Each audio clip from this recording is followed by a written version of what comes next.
Assalamualaikum warahmatullahi wabarakatuh. Salam sehat, salam jumpa kembali dengan pembelajaran materi kimia.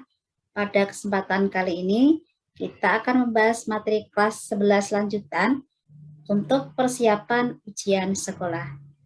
Kita masuk materi yang pertama adalah pengertian asam dan basa. Asam dan basa mempunyai 3 pengertian yang dikemukakan oleh Arrhenius, Brochet-Lowry, dan Lewis. Kita masuk pengertian asam menurut Arrhenius. Arrhenius menyatakan bahwa asam adalah senyawa yang jika dilarutkan dalam air akan menghasilkan atau terionisasi menjadi ion H+ dan sisanya. Nah, di sini contohnya adalah HCl jika dilarutkan dalam air akan terionisasi menjadi H+ dan Cl-. Berarti ini menyatakan bahwa dia bersifat asam. Kemudian HNO3 di sini adalah jika dilarutkan dalam air, dia akan menghasilkan atau terionisasi menjadi H+ dan NO3-. Menghasilkan ion H+ berarti senyawa tersebut adalah senyawa yang bersifat asam. Selanjutnya adalah HCOOH. Asam formiat, ini jika dilarutkan dalam air juga akan terionisasi menjadi ion H+ dan ion HCOO-. Ini menghasilkan H+, berarti ini semua adalah senyawa yang bersifat asam menurut Arrhenius. Selanjutnya adalah CaOH 2 kali, tersusun oleh Ca2+ dan 2OH-.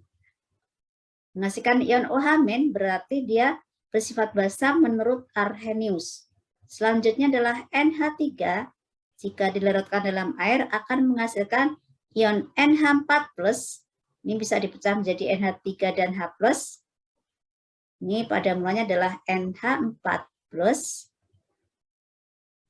dan ion OH-. OH- ini dia menyatakan sebagai basa menurut Arrhenius. Selanjutnya, pengertian asam basa menurut Brochet-Lowry. Asam menurut Brochet-Lowry adalah donor ion atau ion H+ atau donor proton. Sedangkan basa bersifat akseptor atau menerima ion H+ atau proton. Kita lihat contohnya. Di sini ada amonia atau NH3 direaksikan dengan air, maka dia akan mengalami, kita lihat di sini ya, H2O berubah menjadi OH-. Berarti dia kehilangan satu H atau kehilangan ion H+. Kalau kehilangan ion H+, berarti dia memberikan ion H+ pada pasangannya atau senyawa lain. Sehingga H2O di sini bersifat sebagai asam. Karena dia donor proton. Pasangannya setelah dia melepaskan satu ion H+, maka dia bersifat sebagai basa. Jadi kalau sudah kehilangan ion H+-nya, maka dia sebagai basa. Selanjutnya adalah NH3. Sebelah kiri jumlahnya 3, sebelah kanan jumlahnya 4. Berarti dia menambah. Menambah berarti dia menerima atau akseptor, maka NH3 bersifat sebagai basa. Setelah bertambah ion H+, maka dia bersifat sebagai asam. Nah, inilah yang dimaksud dengan asam basa konjugasi atau Brochet-Lowry. Jadi NH3 itu pasangannya NH4+, sedangkan H2O pasangannya adalah OH-. Ini pasangan asam basa Brochet-Lowry atau konjugasi. Kita lihat contoh yang kedua, yaitu HF direaksi dengan OH-, ini akan terjadi reaksi keseimbangan menjadi F- dan H2O. Kita lihat HF di sebelah kiri. Di sebelah kiri HF mempunyai satu H, setelah di sebelah kanan dia tidak punya H lagi, berarti dia melepaskan H-nya. Kalau melepas H berarti dia donor ion H, maka dia bersifat sebagai asam. Setelah kehilangan H, dia berubah menjadi F-, maka dia berubah menjadi basa. Ini pasangan asam basa konjugasi atau Brochet-Lowry. Sedangkan OH- di sini hanya satu, menjadi H jumlahnya jadi 2. Berarti di sini mula-mula dia sebagai basa berubah menjadi asam setelah menambahkan H. Nah, ini pasangan asam basa prostate lori. Kalau kita tuliskan pasangannya adalah NH3, itu pasangannya adalah NH4+, sedangkan untuk H2O pasangannya adalah OH-. Ini pasangan asam basa konjugasi atau prostate lori.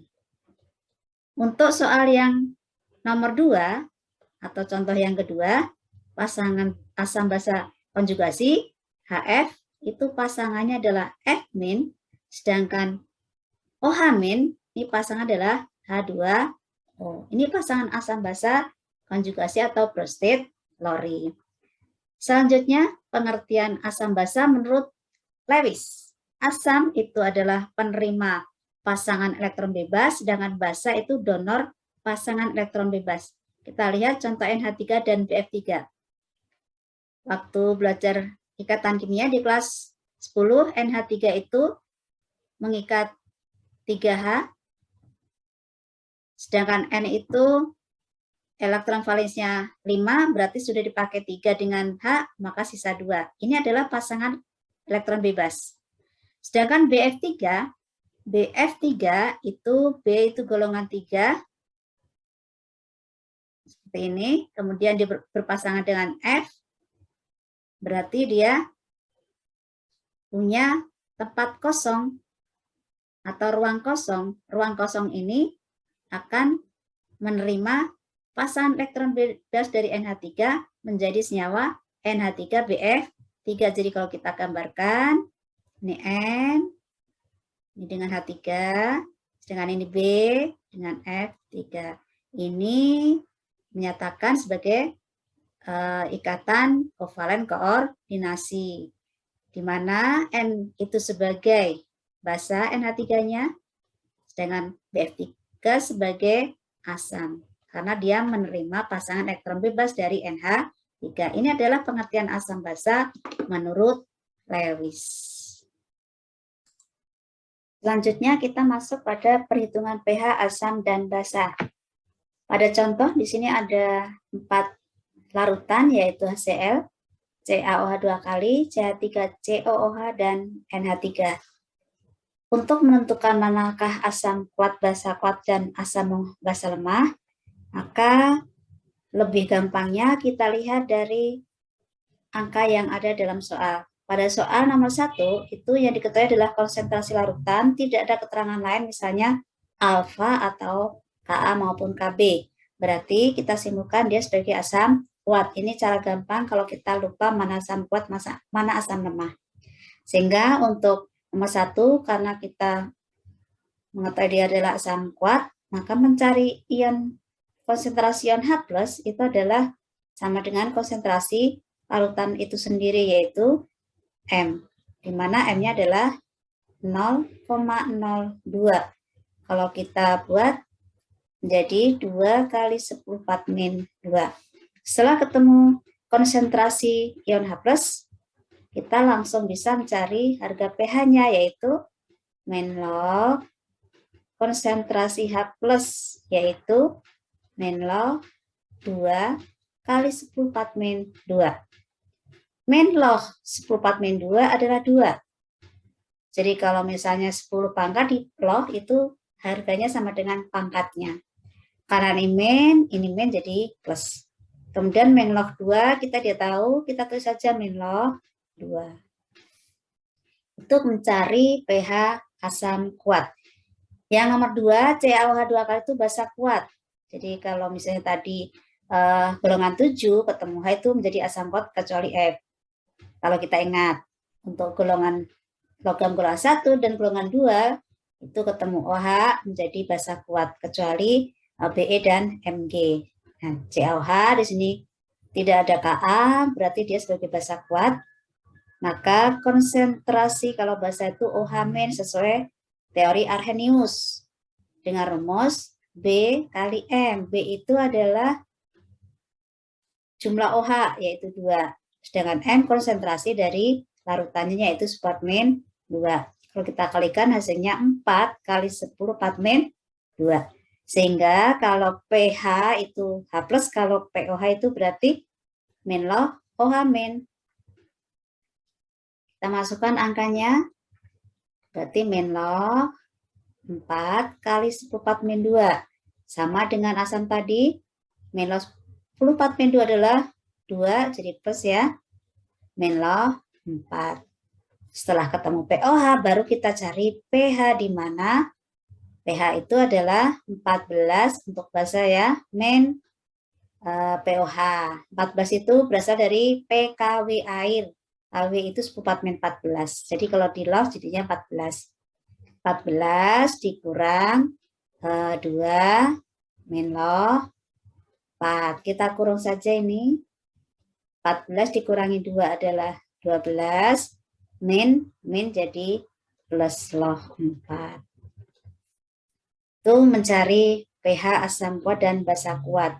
Jadi kalau kita buat tabel di sini angka 7, ini adalah netral pH ya di sini. Kemudian mendekati 14 itu semakin basa kuat. Kebalikannya mendekati angka 1 itu adalah asam kuat. Ya.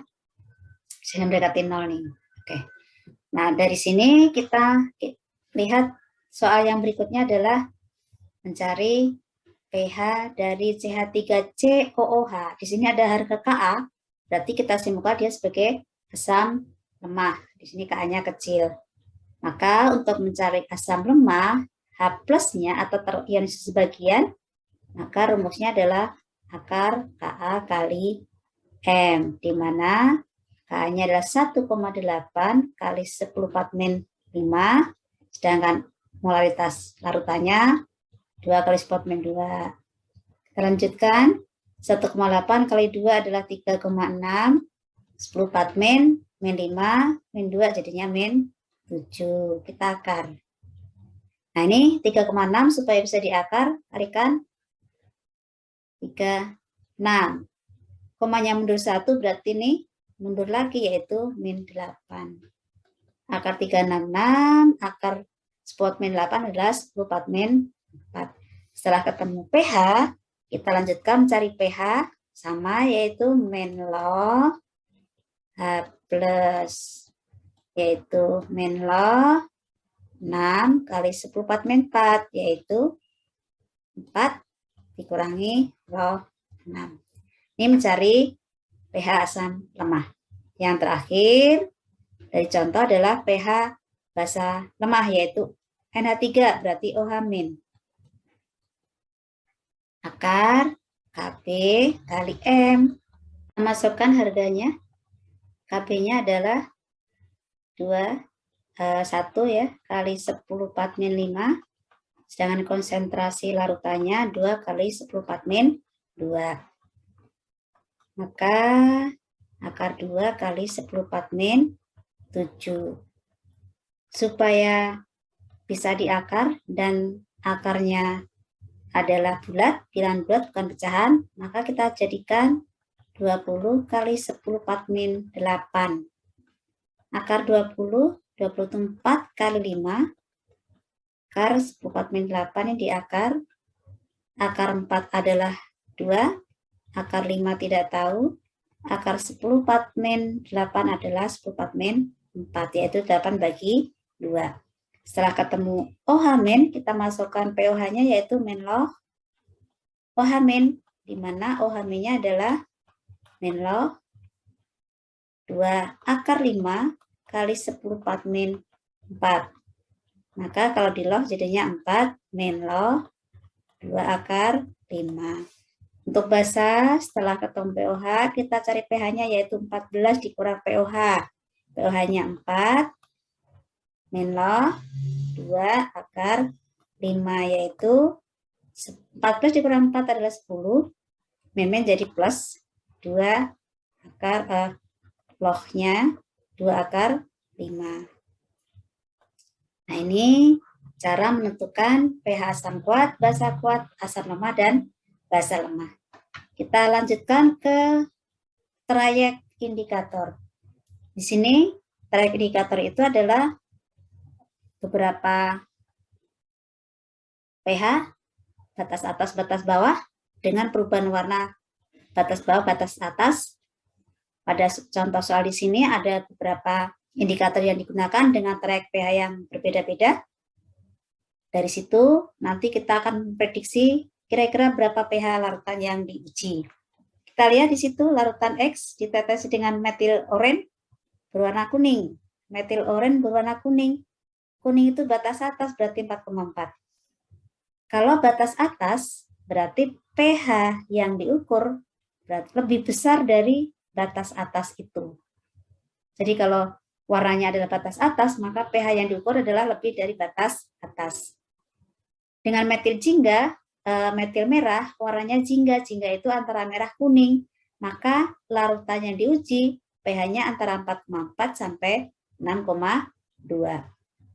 Selanjutnya dengan BTB berwarna kuning. BTB kuning itu batas bawah. Berarti 6,0. Kalau batas bawah berarti pH-nya kurang atau sama dengan batas bawah yaitu 6,0.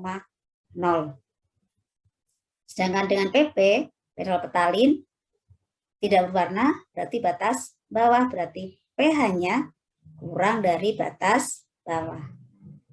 Dari keempat data ini kita buat garis bilangan. Kita ambil angkanya dari batas-batas yang ada yaitu 4,4, 6,0, 6,2, dan 8,3.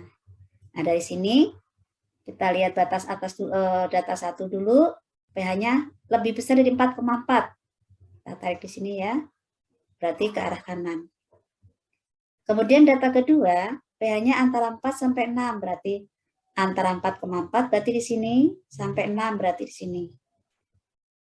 Nah, ini garisnya. Selanjutnya data ketiga, pH-nya kurang dari 6. Kurang dari 6 berarti batas di sini ke kiri. Kemudian yang terakhir, data keempat, pH-nya kurang dari 8 berarti dari sini kita tarik garis, arahnya ke kiri. Nah, kalau dibuat yang paling banyak perpotongan garis adalah pada angka 4,4 sampai 6 kalau kita asir. Nah, di sini. Sehingga dapat disimpulkan bahwa pH larutan X adalah antara 4,4 sampai 6,0. Jadi kalau kita buat persamaannya, persamaan ini bisa kita ubah menjadi 4,4 kurang dari pH dan pH kurang dari 6,0. Itu cara mengetahui atau mengukur suatu zat yang kita uji dengan beberapa indikator yang punya trayek indikator tertentu. Oke, semoga bermanfaat. Mohon maaf jika ada kekurangan. Semoga sukses dan sampai bertemu kembali dalam pembahasan berikutnya. Wassalamualaikum warahmatullahi wabarakatuh.